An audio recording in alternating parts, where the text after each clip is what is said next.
Right-ho, Jeeves, Chapter 5. I gave him one of my looks. "Jeeves," I said, "I had scarcely expected this of you. You are aware that I was up to an advanced hour last night. You know that I have barely had my tea. You cannot be ignorant of the effect of that hearty voice of Aunt Dahlia's on a man with a headache. And yet you come bringing me fink noddles. Is this a time for fink or any other kind of noddle?" "But did you not give me to understand, sir, that you wished to see Mr. Finknoddle to advise him on his affairs?" This, I admit, opened up a new line of thought. In the stress of my emotions, I had clean forgotten about having taken Gussie's interests in hand. It altered things. One can't give the raspberry to a client. I mean, you didn't find Sherlock Holmes refusing to see clients just because he had been out late the night before at Dr. Watson's birthday party.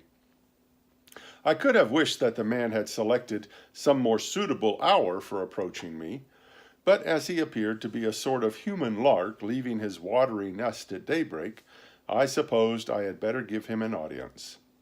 "True," I said. "All right, bung him in." "Very good, sir.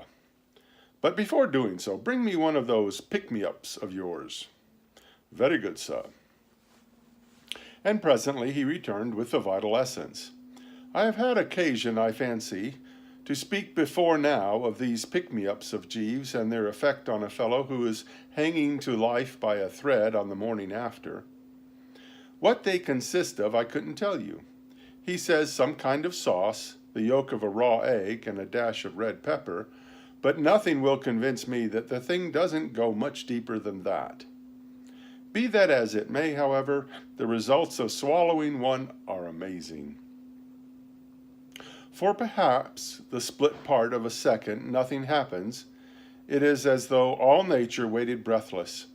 Then suddenly it is as if the last trump had sounded and Judgment Day set in with unusual severity. Bonfires burst in on all parts of the frame. The abdomen becomes heavily charged with molten lava. A great wind seems to blow through the world, and the subject is aware of something resembling a steam hammer striking the back of the head. During this phase, the ears ring loudly, the eyeballs rotate, and there is a tingling about the brow. And then, just as you are feeling that you ought to ring up your lawyer and see that your affairs are in order before it is too late, the whole situation seems to clarify. The wind drops, the ears cease to ring, birds twitter, brass bands start playing, the sun comes up over the horizon with a jerk. And a moment later, all you are conscious of is a great peace. As I drained the glass now, new life seemed to burgeon within me. I remembered Jeeves, who, however much he may go off the rails at times, in the matter of dress clothes and in his advice to those in love, has always had a neat turn of phrase, once speaking of someone rising on stepping stones of his dead self to higher things. It was that way with me now. I felt that the Bertram Wooster, who lay propped up against the pillows, had become a better, stronger, finer Bertram. "Thank you, Jeeves," I said. "Not at all, sir." That touched the exact spot.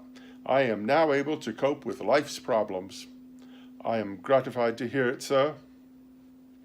What madness not to have had one of those before tackling Aunt Dahlia.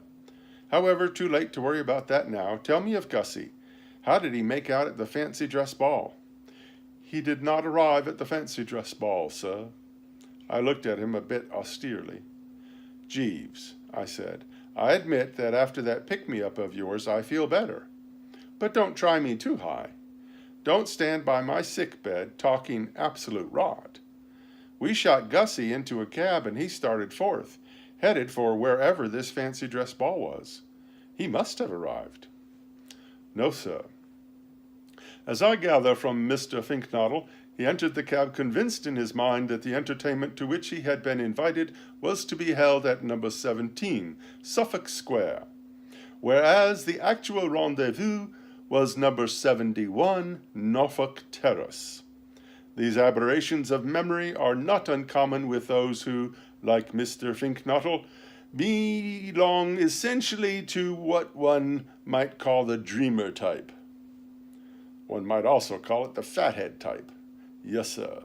Well, on reaching number 17 Suffolk Square, Mr. Finknottle endeavored to produce money to pay the fare. What stopped him? The fact that he had no money, sir. He discovered that he had left it, together with his invitation, on the mantelpiece of his bedchamber in the house of his uncle, where he was residing.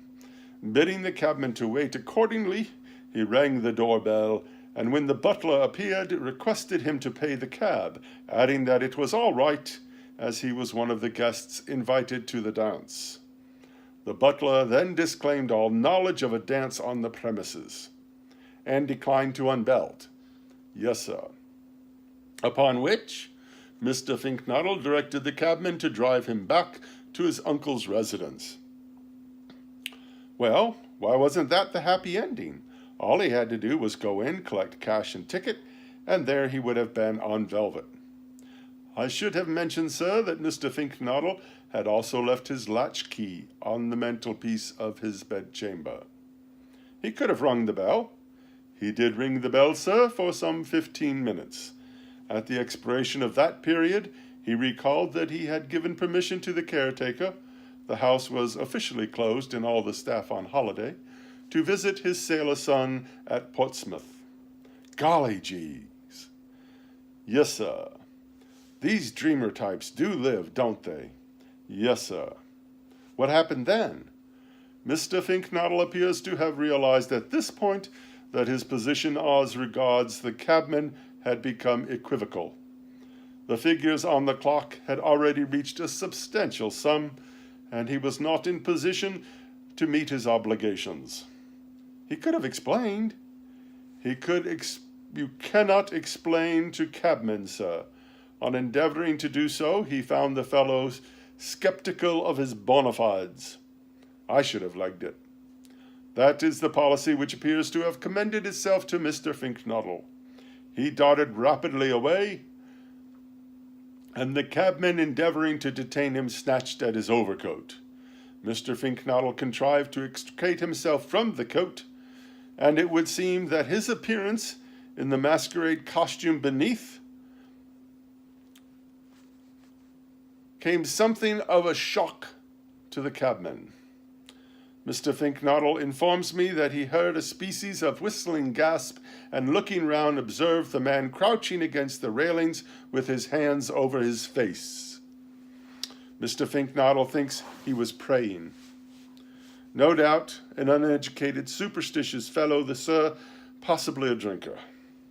Well, if he hadn't been one before, I'll bet he started being one shortly afterwards. I expect he could scarcely wait for the pubs to open. Very possibly, in the circumstances, he might have found a restorative agreeable, sir. And so, in the circumstances, might Gussie, too, I should think. What on earth did he do after that? London late at night, or even in the daytime for that matter, is no place for a man in scarlet tights. No, sir. He invites comment. Yes, sir. I can see the poor old bird ducking down side streets, skulking in alleyways, diving into dustbins. I gathered from Mr. Finknottle's remarks, sir, that something very much on those lines was what occurred. Eventually, after a trying night, he found his way to Mr. Sipperley's residence, where he was able to secure lodging and a change of costume in the morning. I nestled against the pillows, the brow a bit drawn.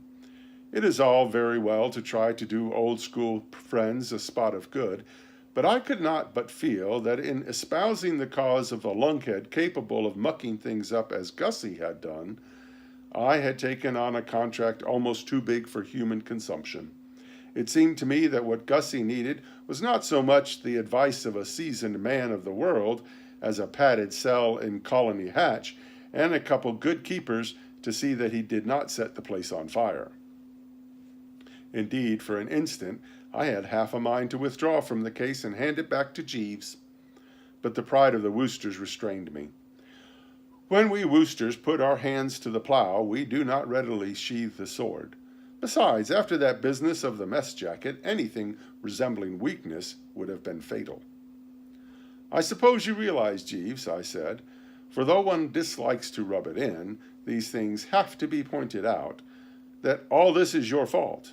Sir? It's no good saying, sir. You know it was. If you had not insisted on his going to that dance, a mad project as I spotted from the first, this would not have happened. Yes, sir, but I confess I did not anticipate. Always anticipate everything, Jeeves, I said, a little sternly. It is the only way. Even if you had allowed him to wear a Perrault costume, things would not have panned out as they did. A Perrault costume has pockets. However, I went on more kindly, we need not go into that now. If all this has shown you what comes of going about the place in scarlet tights, that is something gained. Gussie waits without, you say? Yes, sir. Then shoot him in, and I will see what I can do for him. End of chapter 5.